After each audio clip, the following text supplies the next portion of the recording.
নতুন রাজনৈতিক দল হিসেবে আত্মপ্রকাশের পর থেকেই জাতীয় নাগরিক পার্টি এনসিপি রাজনৈতিক অঙ্গনে আলোচনার কেন্দ্রবিন্দুতে ছিল।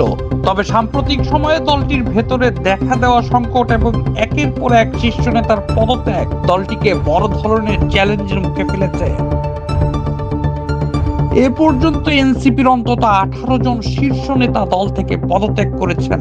একই সঙ্গে চট্টগ্রাম, খাগড়াছড়ি সহ দেশের বিভিন্ন অঞ্চলে দলটির নেতা কর্মীরা এনসিপি ছেড়ে অন্য রাজনৈতিক দলে যোগ দিচ্ছেন। চট্টগ্রাম মহানগর এনসিপির প্রধান সমন্বয়ক মীর আরশাদুল হক বাংলাদেশ জাতীয়তাবাদী দল বিএনপিতে যোগ দিয়েছেন।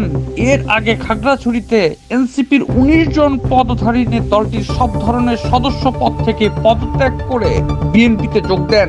এসব ঘটনায় রাজনৈতিক অঙ্গনে নতুন করে আলোচনা ও সমালোচনা শুরু হয়েছে। দলটির সদস্য সচিব আক্তার হোসেন একদিকে বলেছেন, কয়েকজন নেতার পদত্যাগে দলে কোনো প্রভাব পড়বে না। তবে একই সঙ্গে তিনি পদত্যাগকারীদের ফেরাতে আলোচনা চলছে বলেও মন্তব্য করেছেন। আর এই দুই ধরনের বক্তব্যে দলটির ভেতরে ও বাইরে বিভ্রান্তি তৈরি হয়েছে বলে মনে করছেন রাজনৈতিক বিশ্লেষকরা। রাষ্ট্রবিজ্ঞানী অধ্যাপক দিলারা চৌধুরী বলেন, জুলাই অভ্যুত্থানের প্রেক্ষাপটে এনসিপি প্রতিষ্ঠিত হয়েছে এবং দলটির এখনো অনেক কিছু করার সুযোগ রয়েছে। তবে যারা পদত্যাগ করছেন তারা কি চূড়ান্তভাবে ভেবেচিন্তে এই সিদ্ধান্ত নিচ্ছেন?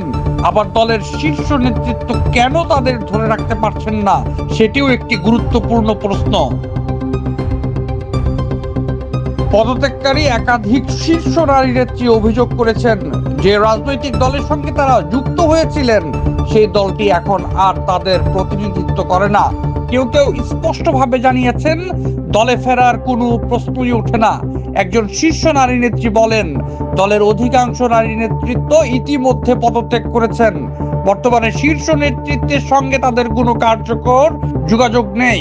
ফলে পদত্যাগকারীদের ফেরানোর যে দাবি করা হচ্ছে তা বাস্তবসম্মত নয় বলেও তিনি মনে করেন। এদিকে এনসিপির যুগ্ম মুখ্য সমন্বয়ক মাহবুব আলম জানিয়েছেন, পদত্যাগকারীদের ফেরাতে এখনো আনুষ্ঠানিক কোনো আলোচনা শুরু হয়নি, তবে বিষয়টি এখনো প্রক্রিয়াধীন রয়েছে বলে তিনি উল্লেখ করেছেন।